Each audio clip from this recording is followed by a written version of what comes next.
کا اگر کوئی وابڈہ ہے تو اہل بیت کا گھرانہ ہے. اپنے روحوں کی تاروں کو جب تک اہل بیت کے نور کے ساتھ نہیں جوڑو گے تب تک گھر میں نور نہیں آئے گا.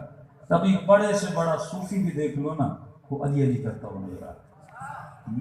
اہل سنت سے پوچھئے نا, اتنے بڑے صوفی گزرے قلندر جیسے. اب ہم صوفی نہیں کہتے, اچھے والا صوفی. صوفیوں کے بھی دو طریقے ہیں, بات مکس نہ ہو جائے. ایک صوفی وہ ہے جو طریقت والا ہے, ایک صوفی وہ ہے جو شریعت والا ہے. طریقت والے صوفی پہ امام رضا نے لعنت کی, شریعت والے صوفی پہ ان کی رحمت ہے. یہ دونوں مل جاتے ہیں. جیسے ارطغرل ڈرامے میں جو صوفی دکھائے گئے وہ طریقت والے تھے. ترکی کے صوفی جو ناچتے ہیں یہ کون سے طریقت, طریقت کا طریق کہتے ہیں راستے کو. طریقت شریعت, شریعت وہ راستہ جو خدا نے دیا, طریقت وہ راستہ جو میں نے بنایا. تو دو طرح کے صوفی بنے, ایک وہ جو اللہ کی عبادت کرتا ہے اللہ کے بتائے ہوئے راستے سے, ایک دوسرا صوفی گناہ وہ بھی نہیں کرتے, نیک وہ بھی ہیں, علی علی وہ بھی کرتے ہیں, لیکن وہ عبادت تو کرتے ہیں پر اپنے طریقے سے. مثلا رقص کرتے ہوئے ان کو سب کہتے ہیں اللہ کی عبادت کر رہے ہیں. تو یہ طریقہ اہل بیت والا دین والا نہیں تھا. تو اگر کوئی اپنا طریقہ بنائے دین میں تو اسے طریقت کہتے ہیں, اس کو اہل بیت نے لعنت کی ہے. لیکن جو اللہ کے بتائے ہوئے راستے پر چلے اس صوفی پر اللہ کی رحمت ہوتی ہے. اور ہمارا عقیدہ ہے کہ قلندر شریعت والا تھا, طریقت والا نہیں تھا.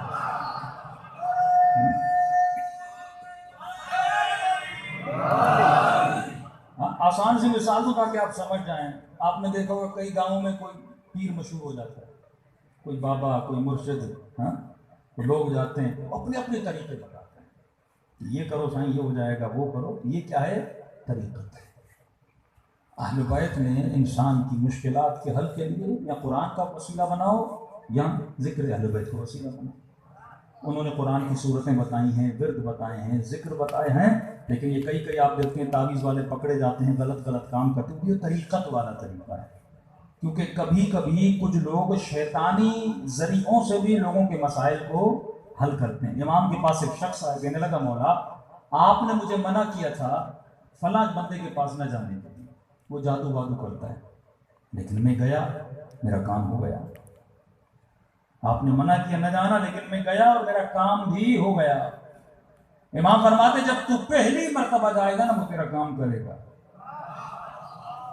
جب تو پہلی مرتبہ جائے گا شیطان اسے طریقہ بتائے گا, تیرا کام ہو جائے گا, کیونکہ تمہارا اس پہ یقین ہو جائے. جب تمہارا یقین ہو گیا دوبارہ بھی کرے گا, لیکن جب تیسری بار جاؤ گے وہ تجھے خدا سے دور کر دے گا. کوئی ایسا غلط راستہ بتائے گا جو تمہیں دین خدا سے دور کر دے. فرمایا ہم جو طریقہ بتاتے ہیں اس سے دنیا بھی بنتی ہے, اس سے تمہاری آخرت بھی بنتی ہے. تو شیطان پہلے یقین جیتتا ہے, جب یقین جیت لیتا ہے پھر بندے کو غلط کر, بھائی میرا پیر صاحب ہے, میں اس کے پاس گیا میرا کام ہو گیا, اگلی بار وہ تجھے غلط کام بتا دیتا ہے. تو فرمایا شریعت والے تھے قلندر, شریعت والے تھے. جتنے صوفیہ ملتے ہیں شریعت والے, ان تمام پر کی شاعری میں آپ کو اہل بیت نظر آئے. کبھی ان سے پوچھو وہ نظر کیوں نہیں آتے جن کو تم نے علی سے افضل بنایا ہوا ہے. تو بابا بلے شاہ سے لے کر اور جتنے گزرے ہیں ان کی شاعری میں وہ کیوں نہیں نظر آتی, جبکہ وہ افضل ہیں آپ کی نگاہوں میں, تو وہ کیوں نہیں ہیں؟ تو ان صوفیوں کو بھی پتا تھا نور اگر ملنا ہے تو علی کے گھر سے ملنا ہے, باقی سب اندھیرا ہے.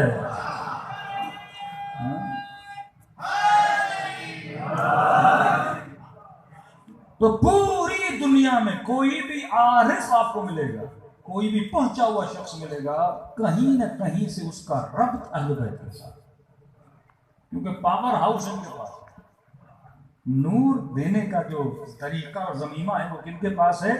وہ ان کے پاس ہے. تو فرمایا جو کچھ چاہیے منبع کون ہے؟ اہل بیت ہے.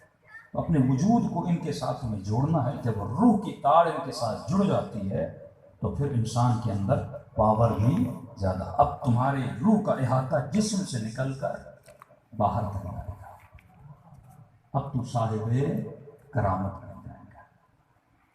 ایران کے بہت بڑے مجتہد ہیں آیت اللہ عثمان نخودکی, ایک آفیسر ان کی مجلس میں آئے, اچھا یہ ہوتا ہے کہ ہم کہیں مجلس پڑھنے گئے اور بانی نے دعوت دی، مجلس ختم ہوئی، بانی نے مجلس آئے کہ مولانا یہ مجلس ہی نہ پڑھا کریں، تو کیا پڑھیں؟ کہ مجلس کا مکتب فضائل ہوں اور مسائل ہوں۔ یہ آپ نے شراب پہ، پتہ نہیں زنا پہ، یہ کیا چیزیں پڑھنا شروع کر دی؟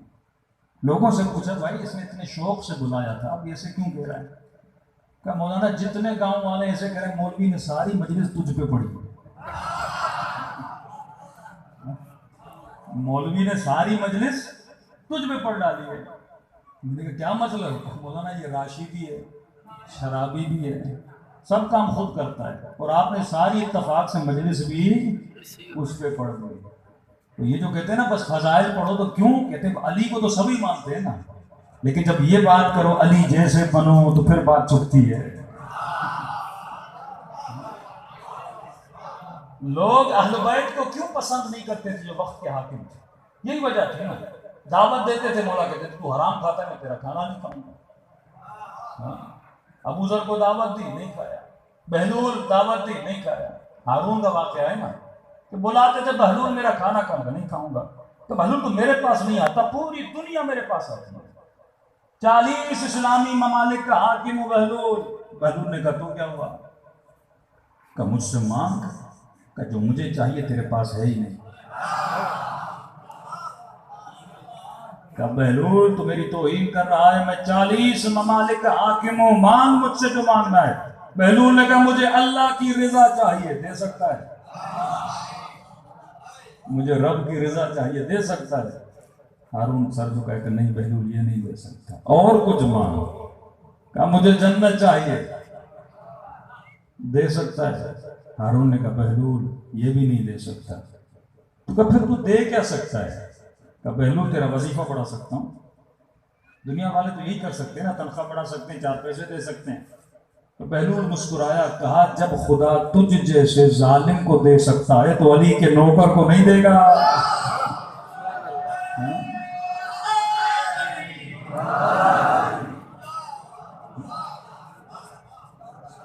تو علی کو ماننا آسان ہے، علی کی ماننا مشکل ہے۔ یہ اردو کی اور انگلش کی دونوں کام کی۔ علی کی ماننا اور انگلش والی کی لو تو یہ چابی بن جاتی ہے۔ یہ چابی جس کے پاس ہو نا اس کی روح کا پاور زیادہ ہوتا ہے۔ آغائے خدا کی ممبر پر گئے مسجد میں، انہوں نے خطبہ دیا، خطبے کے بعد لوگوں کو تبلیغ کی کہ بھائی حرام کی کمائی اگر پیٹ میں جائے تو فرمایا نہ نماز قبول ہے نہ ذکر قبول ہے، کمائی حلال کی ہونی چاہیے۔ مولا علی کا اتنا سخت جملہ ہے کیونکہ اہل بیت کمپرومائز نہیں کرتے تھے بعض چیزوں میں۔ مولا کا چاہنے والا مصر گیا، مصر میں جا کے اس نے لوگوں سے پیسے لیے، ایک تو امیروں کی دعوتیں کھانے لگا، غریبوں کے بعد جاتا نہیں تھا۔ دوسرا یہ کہ پیسے ویسے حکومت سے ملے، اور اس کے بعد اس نے مسجدیں بنانا شروع کی۔ تو مولا نے خط لکھا، فرمایا جو حرام کما کر مسجد بنائے، حرام کما کر مسجد بنائے، اس کی مثال اس بدکارہ عورت کی طرح ہے جو حرام کا کام کرے پھر خیر کے لیے خیرات کرے۔ امام نے کہا انما یتقبل اللہ من المتقین، اللہ قبول کرتا ہے کس سے؟ متقین سے۔ یہ کی ہے جب تک وضو نہیں، نماز نہیں۔ اب بغیر وضو کے بندہ نماز پڑھتا رہے، نجس کپڑوں کے ساتھ نماز پڑھتا رہے، نماز نہیں ہوتی۔ شرائط پوری ہیں تو مجلس بھی قبول ہے، شرائط پوری نہیں، لاکھ مجلسیں پڑھو اور لاکھ مجلسوں میں جاؤ، کوئی مجلس قبول نہیں ہوتی۔ انہوں نے سخت ترین درس دیا حرام پر۔ مجمع میں ایک حکومت کا آفیسر بیٹھا ہوا تھا، شاہ کا زمانہ، اس نے سنا، قبلہ کے ساتھ ملا تھا، میں تو فلاں ادارے میں کام کرتا ہوں، دن رات کام ہی ہمارا حرام کا ہے، کوئی حلال تو ہے ہی نہیں وہاں پہ۔ قبلہ نے کہا کہ اگر آخرت چاہتے ہو تو چھوڑ دو۔ مولا علی کھانے کے بعد پیٹ پہ ہاتھ رکھتے تھے، کہتے تھے شکم اللہ لعنت کرے اس پر جو تیری وجہ سے حرام ڈالے۔ پھر ہاتھ رکھتے تھے خدا رحمت کرے اس پر جو سوکھی روٹی پر تو گزارا کرتا ہے پر حرام کی قریب نہیں جاتا۔ تو انہوں نے کہا یہ ہے مکتب علی، مشکل ہے، آسان نہیں ہے مکتب علی میں جینا، لیکن مرنے کے بعد پھر جو خوشیاں ملتی ہیں، اور میں ہر مرنے والا مولا فرماتے ہیں خوش ہوتا ہے، ہر مرنے والا کا مولا۔ مومن تو خوش ہوتا ہے، بات سمجھ میں آتی ہے، منافق کیوں خوش ہوگا، کافر کیوں خوش ہوگا؟ امام فرماتے ہیں مومن دنیا سے جائے گا جب اپنا مقام جنت میں دیکھے گا خوش ہوگا، جب دنیا کی تکلیفوں سے نکل کر اس راحت میں جائے گا کہے گا اے کاش میں پہلے آ جاتا۔ ہر مرنے والا کہے گا کاش میں پہلے آتا ہے۔ کہ مولا کافر کیوں؟ فرمایا کافر جب دیکھے گا وہاں کے عذاب کو کہے گا شکر ہے میں جلدی آیا، اگر زیادہ رہتا اور عذاب لے کر آتا۔ تو مومن منافق ہر بندہ کہتا ہے اچھا ہوا کہ جلدی مر گیا، وہ دنیا میں آ گیا، تو اصل تو وہاں ہے۔ تو انہوں نے کہا کہ یہ مولا کا مکتب ہے، جینا مشکل ہے لیکن کوشش کرو حلال۔ اس نے ٹھان لی کہ اب مجھے نوکری بھی چھوڑنی ہے، شاہ کو بھی چھوڑنا ہے، اب کوئی چھوٹا موٹا روزگار کر کے اپنا رزق حلال کماؤں گا۔ اب بیٹے کو پتہ چلا، اب ظاہر سرکاری گاڑیاں، پیٹرول، پروٹوکول سب کچھ ملا ہوا، سب بندہ کیسے چھوڑے؟ بیٹے نے کہا بابا ہوا کیا ہے، پاگل تو نہیں ہو گئے؟ اتنی لگژری لائف چھوڑ کے اور آپ کس کے کہنے پر؟ آیت اللہ نخدکی نے مولوی پاگل ہو گیا ہے، کیا مطلب سب کچھ چھوڑ دو؟ میں جا کے بات کرتا ہوں کہ نہیں میں نے ارادہ کر لیا۔ بیٹا باپ کا دشمن بن گیا۔ اب ظاہر آسائشیں چھوڑنا آسان تو نہیں ہے۔ یہ غصے میں نکلا، پسٹل لی اور آیت اللہ نخدکی کو مارنے چلا۔ دشمنیاں مال کی وجہ سے بن گئی نا۔ اہل بیت سے حکمران کیوں دشمنی کرتے تھے؟ حق بولتے تھے، سچ بولتے تھے، تبھی وقت کے حاکم دشمن بن جاتے تھے۔ خود کو امیر المومنین کہلاتے تھے اور امام ان کو منہ پہ ان کا چہرہ دکھاتے تھے کہ یہ رسول کا کردار ہے، یہ تیرا کردار ہے۔ اتنا آسان تو نہیں ہے۔ تو کہتا پسٹل لے کر مسجد آیا، دیکھا لوگوں کی بھیڑ بہت تھی، اور ماروں تو کیسے ماروں؟ مولانا نے مجلس ختم کی، خطبہ ختم کیا، مسجد سے باہر نکلے، گھر کی طرف جانے لگے۔ انہوں نے پیچھا کیا، پیچھا کر کے جب آغائے نخدکی ان کی قبر سین انقلاب مشہد میں جب بھی جائیں سورہ فاتحہ پڑھا کریں، بڑے صاحب کرامت مجتہد اور مرجع گزرے۔ کہتے جب گھر کی گلی میں پہنچے، گھر کی گلی کا اپنے گھر کا دروازہ کھولنے لگے، اس نے پیچھے سے پسٹل نکالی، پیچھے سے تھوڑے فاصلے سے گولی مارنا چاہے۔ جیسے پسٹل نکالی، ابھی آغائے نخدکی نے دیکھا نہیں تھا، وہیں سے بولا اے جوان تو علی والا ہے، علی والے پیچھے سے نہیں مارتے۔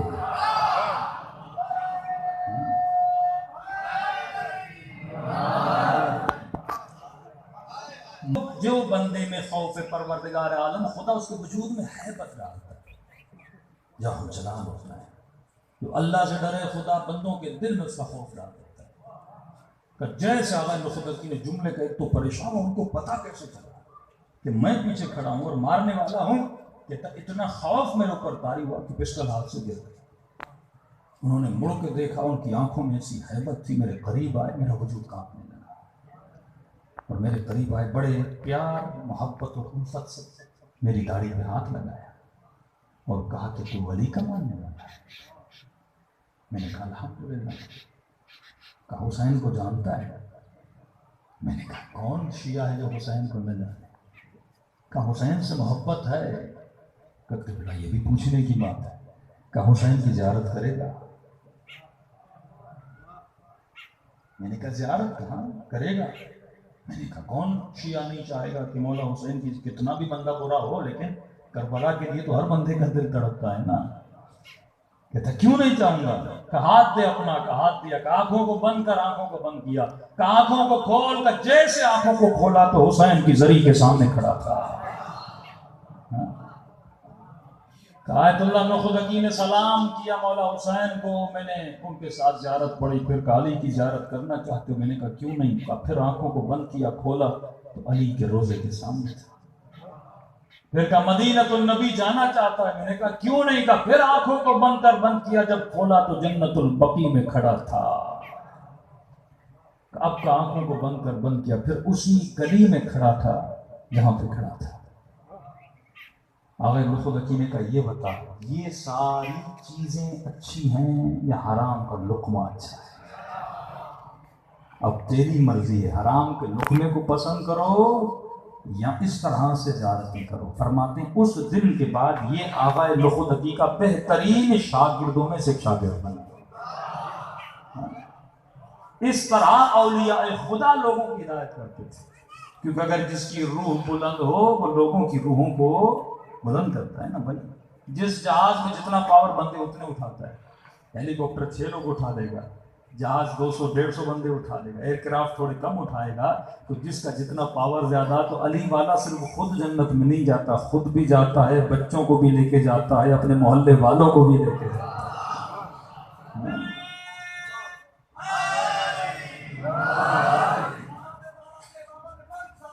اللہ صلی اللہ محمد.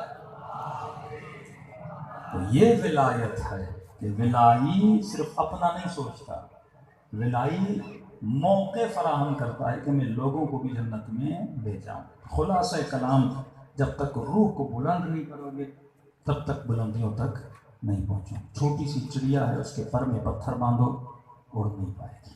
پر میں اسی طرح جب تک گناہوں کے پتھر تیرے پروں کے ساتھ بندھے رہیں گے، تمہاری روح پرواز کر کے کربلا نہیں جا سکتی، تمہاری روح پرواز کر کے جنت البقیع نہیں جا سکتی. چھوٹی چھوٹی چیزیں ہیں. یہاں میں جوان سے زیادہ آدھی عمروں والے لوگوں کو دیکھ رہا ہوں.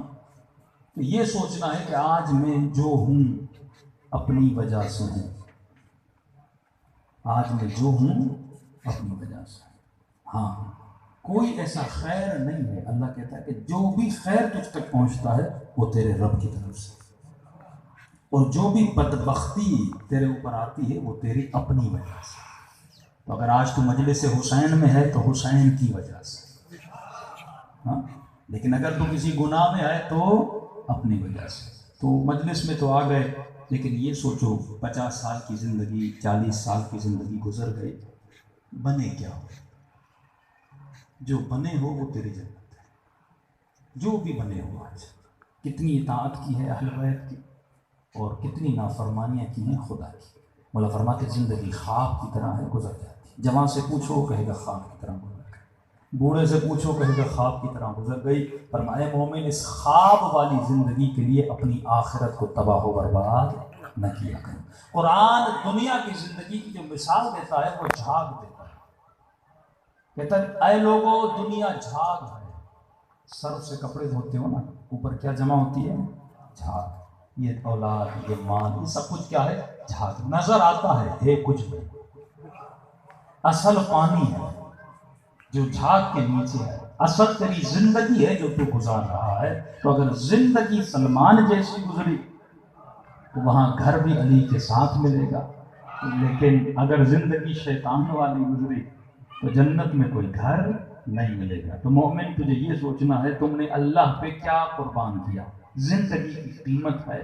دنیا میں اگر قیمتی ترین چیز اہل بیت سے پوچھا گیا مولا سب سے زیادہ قیمتی کیا ہے، امام فرماتے تھے یہ تیرے لمحے. مولا نے عجیب جملہ فرمایا. امام نے فرمایا انسان دیکھ قدر کر اپنے لمحوں، قدر کر اپنے لمحوں. امام فرماتے ہیں جو سانسیں لے رہا ہے، ایک سانس نکلتی ہے دوسری سانس جاتی ہے، ایک سیکنڈ ہے.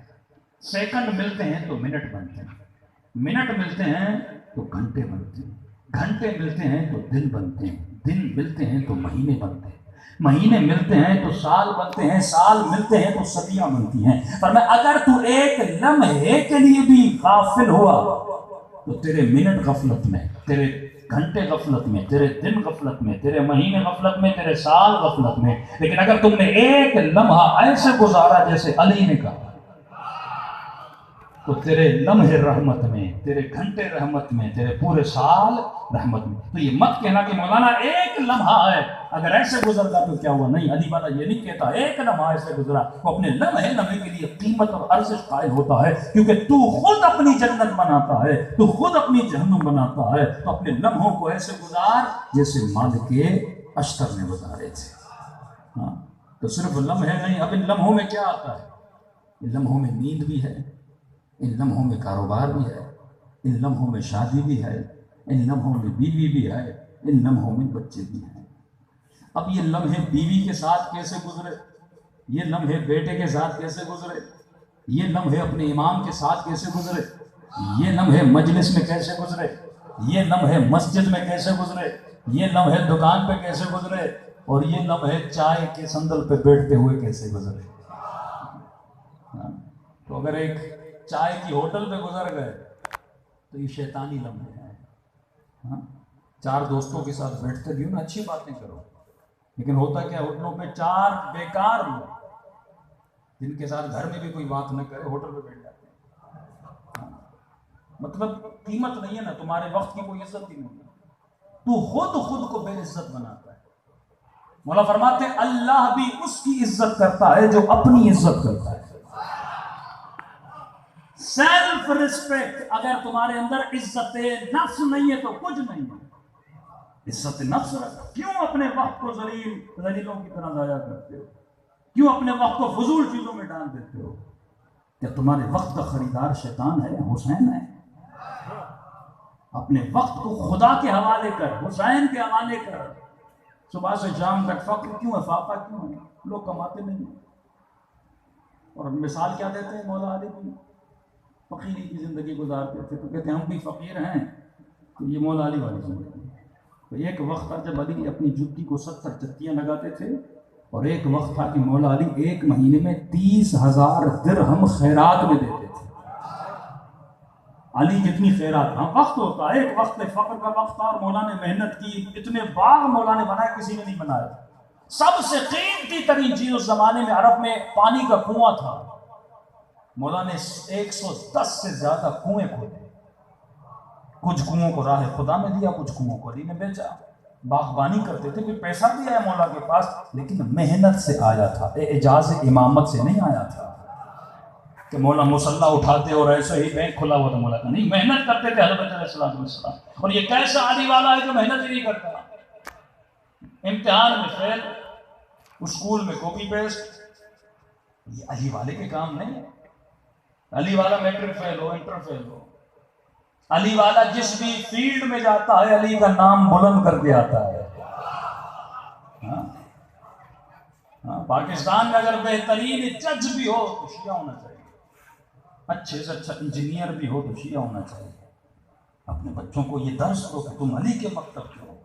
تمہارا امام علم میں سب سے آگا، شجاعت میں سب سے اچھا، حسب میں، نسب میں، ہر چیز میں علی آگے تھا. تو علی والا بھی تو ہر چیز میں آگے ہونا چاہیے نا. تو یہ جو وقت ضائع کر رہے ہو، یہ قیامت میں مولا علی پوچھیں گے کہ دنیا وقت ضائع کرے پر علی والا وقت ضائع نہ کرے. اپنی دنیا میں بھی آگے رہو، اپنی عبادت میں بھی آگے رہو، اور اے جماع وقت ضائع نہ کرو. 8 گھنٹے بھی کام آر نہیں ہے کہ اکثر نوجوان کہتے ہیں مولانا کوئی بڑی نوکری ملے تو کریں گے. جو بھی ملے کرو. کام میں کوئی آر نہیں ہے، کام میں بدنامی نہیں ہے. حلال کا کام ہو محنت کر کے کرو. ہاں فرق ہے، ایک ہے گدھے والی محنت، ایک ہے گھوڑے والی محنت. میں ساؤتھ افریقہ گیا تو حیرت لگی. میں نے کہا وہ اچھا کالوں کا ملک ہے، پہلے زیادہ تر انگریز رہتے تھے، آج بھی انگریز ہیں، تقریباً 30% انگریز ہیں، 80% کالے لوگ ہیں. تو ایک گورا مجھے کہہ رہا تھا یہ پاکستانی یہاں پہ آئے ہیں اور 1-2 سال میں ملینر بن گئے. یہاں سے پنجاب کے لوگ، پاکستان کے لوگ وہاں گئے، کھیتی باڑی کا کام وہاں بہت اچھا ہے، کمائی بہت اچھی ہے. کہتے ہیں مولانا وہ کہنے لگا انگریز مجھے کہ یہ 1-2 سال میں یہ پاکستانی لوگ آئے، انڈین لوگ آئے ہیں اور یہ ملینر بن گئے، کروڑ پتی بن گئے. فارم ہاؤس بنا لیے، گھر بنا لیے، گاڑیاں، گھوڑے، ماشاءاللہ مونی وہاں پہ بڑے سیٹ ہیں. اور کہتے ہیں یہ کالے اتنے سالوں سے یہاں ہیں،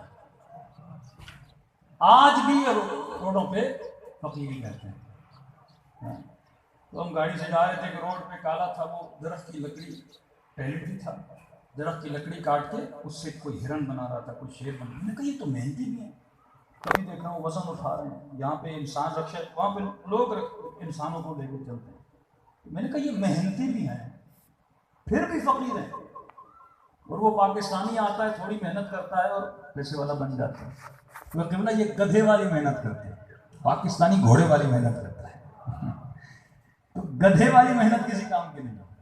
کئی لوگ گدھے والا دماغ ہے، گدھے والے کام گدھوں کو دو. ایک بندہ پوری زندگی ایک دکان پہ چپڑاسی رہتا ہے، لیکن جس کو عقل ہو نا، وہ ایک دکان پہ کام کرتا ہے، اس مالک سے کام سیکھتا ہے، پھر آہستہ آہستہ اپنی دکان کھولتا ہے. یہ گھوڑے والی محنت ہے. دوسرا کہے گا اپنی تو میں ڈرائیوری کر رہا ہوں، پوری زندگی گاڑی چلاتا رہوں. ابھی کرو، کچھ سیکھو، تجربہ سیکھ کے کسی کھیتی باڑی کا کسی کسان کے پاس 6 مہینے کام کرو، 1 سال کام کرو. جب کھیتی باڑی آ گئی پھر آہستہ آہستہ مکاتے پہ زمین لے کے اپنی کھیتی باڑی شروع کرو. تو مثال دے رہا ہوں،